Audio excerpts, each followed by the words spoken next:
Hello बच्चों, so let's read the question. A 10 digit number n is formed by using the digit 0 to 9 exactly once. The probability that n is divisible by, ठीक है।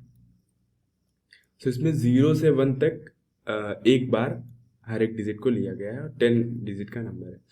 And column 1 is 4, 5, 45, 12 and column 2 is 1, 20/81, 17/81, 2/81। Okay, तो सबसे पहले हमको निकालना है divisibility bye 4, ठीक है। सो हम लोग देखेंगे कि इस क्वेश्चन में कौन कौन सा की कॉन्सेप्ट लग रहा है, ठीक है। सो की concepts,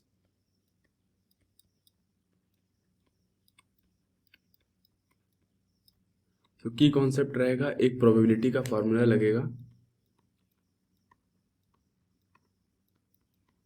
probability is equals to number of favourable ways divide by total number of ways, ठीक है। सो नंबर ऑफ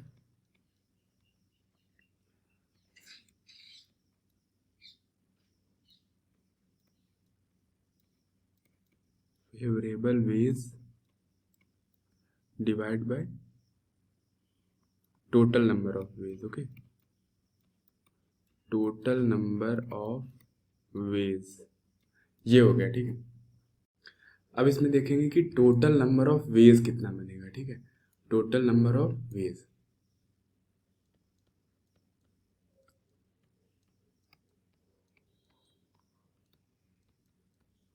कितने टोटल नंबर ऑफ वेज बनेंगे। अब 10 डिजिट का नंबर फॉर्म करना है, ठीक है, और 10 डिस्टिंक्ट एग्जैक्टली एक बार यूज करना है और 10 डिस्टिंक्ट नंबर हैं 0 से 9 तक।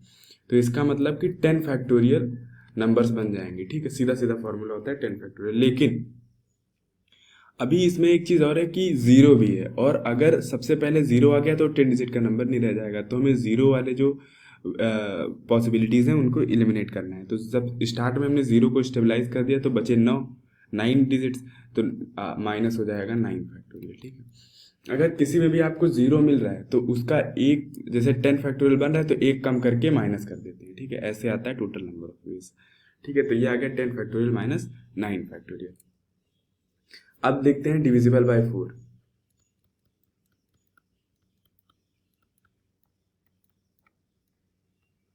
ठीक है, अब डिविजिबल बाय 4 के लिए क्या कंडीशन होती है। डिविजिबल बाय 4 के लिए कंडीशन होती है कि अगर कोई भी नंबर 4 से डिविजिबल है तो उसके जो लास्ट के 2 डिजिट हैं वो 4 से डिविजिबल होने चाहिए। इसका मतलब हमको केस बनाना पड़ेगा कि लास्ट में कौन कौन से 2 डिजिट आ सकते हैं हर नंबर के, जिससे कि वो 4 से डिविजिबल हो, ठीक है। तो यहाँ से हम निकालते हैं, एक आएगा 0, 4 और आएगा आपके पास 0, 8, 12, 16, 20, 24 और फिर अगला आ जाएगा अपने पास 28, 32, 36, 40 और 40 के बाद अब 44 आना चाहिए, पर वहाँ पे 4 रिपीट कर गया तो वो नहीं आएगा। 48, देन 52, 50, 56, 60, 64, देन आएगा आपके पास 68, 72, 76, 80, 84, फिर अब 88 भी नहीं होगा क्योंकि 88 रिपीट हो गया, फिर 92 एंड 96। तो टोटल नंबर ऑफ कितने आए टोटल, 1, 2, 3, 4, 5, 6, 7, 8, 9, 10, 11, 12, 13, 14, 15, 16, 17, 18, 19, 20, 21, 22 टोटल है। अब इसके बाद हम देख लेते हैं कि किस किस में जीरो है, ठीक है। जीरो वाले अलग कर लेते हैं। तो 0, 4 एक हो गया, 0, 8 एक हो गया एंड 40 हो गया, यहाँ से 60 हो गया, ये 20 हो गया एंड 80 हो गया। तो यहाँ पे 6 केसेस आए जिसमें जीरो है, ठीक है। सो इधर लिख लेते हैं फॉर 0, 4, 0, 8, 20, 40, 60 एंड 80, ठीक है। इनके लिए क्या होगा। अब अगर लास्ट में ये दो दो डिजिट्स अगर लास्ट में स्टेबलाइज कर दिए गए, ठीक है, तो आगे हमें बचेंगे 8 डिजिट्स जो कि नॉन जीरो हैं, जो कि जीरो नहीं है। तो सीधा सीधा हम लोग लिख सकते हैं number of ways is equals to हो जाएगा 8 फैक्टोरियल, ओके। अब for other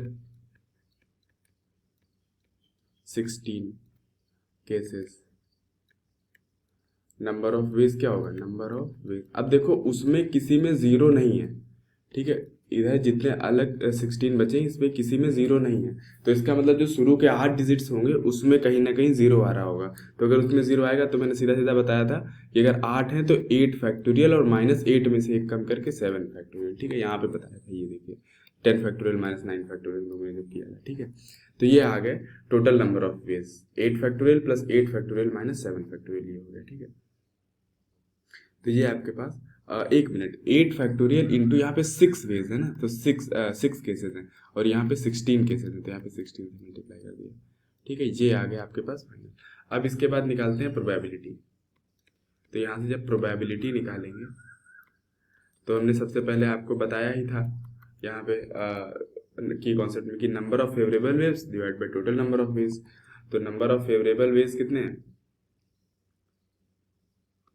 number of favourable veg हमारे पास है 6 into 8 factorial plus 16 into 8 factorial -7 factorial into 16, ये आ गया, and divide by total number of veg हमारे पास 10 फैक्टोरियल -9 फैक्टोरियल है, इज इक्वल्स टू, अब देखो यहाँ पे 6 एंड 16 मिलके हमारे पास हो जाएगा 22 8 फैक्टोरियल डॉट 8 फैक्टोरियल -16.7 फैक्टोरियल, और डिवाइड में यहाँ से हम लोग क्या करेंगे, 9 फैक्टोरियल कॉमन ले लेंगे तो इंटू हो जाएगा 10 - 9, और वो आपके पास आ जाएगा 9, 10 - 1 वो आ जाएगा 9, ठीक है।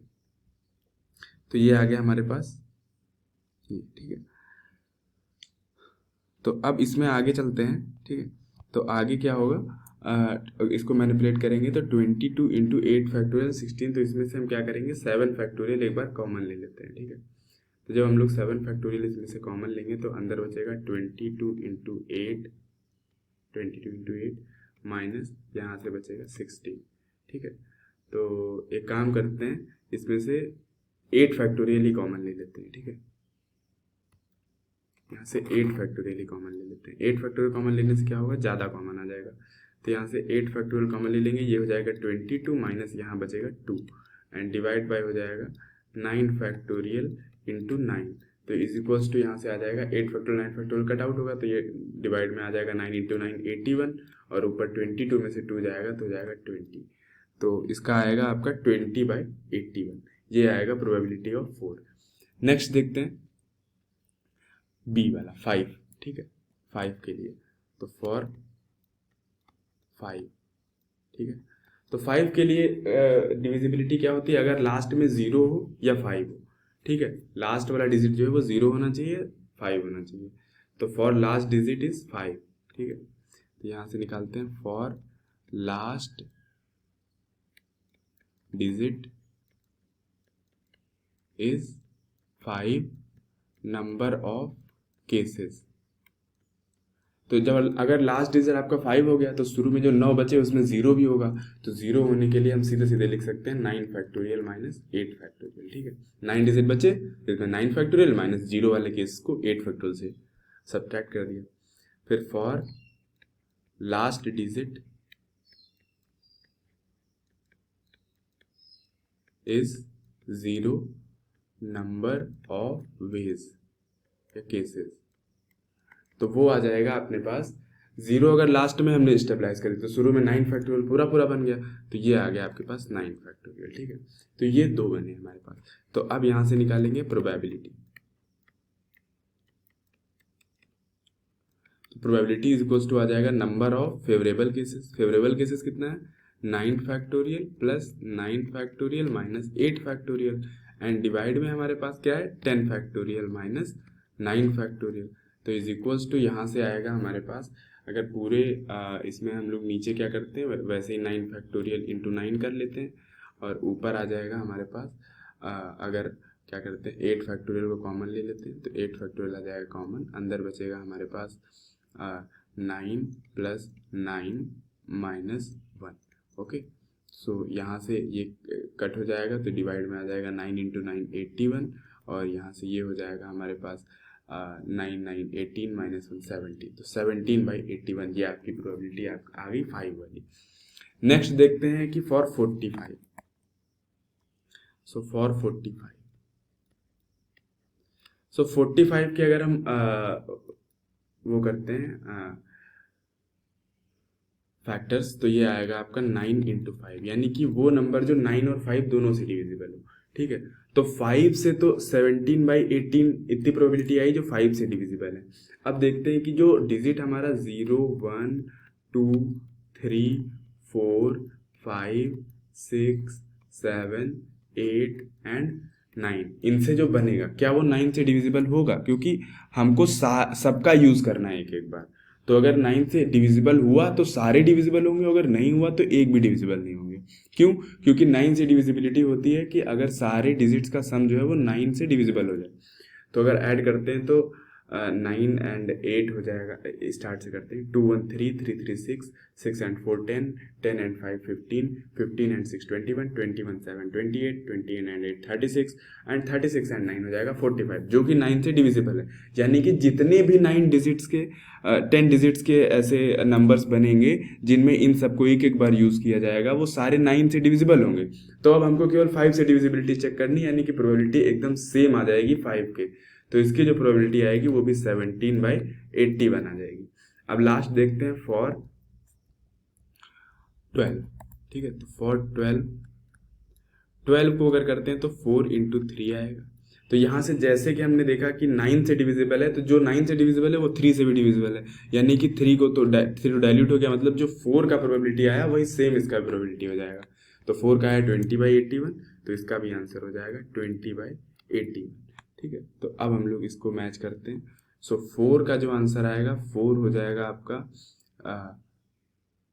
4 हो जाएगा आपके पास 20/81, 5 हो जाएगा 17/81 और 45 भी हो जाएगा आपका 17/81 एंड 12 हो जाएगा 20/81। ठीक है, तो ये आपका आंसर है। सो आई होप आपको मेरा सोल्यूशन समझ में आया होगा। Thank you, best of luck.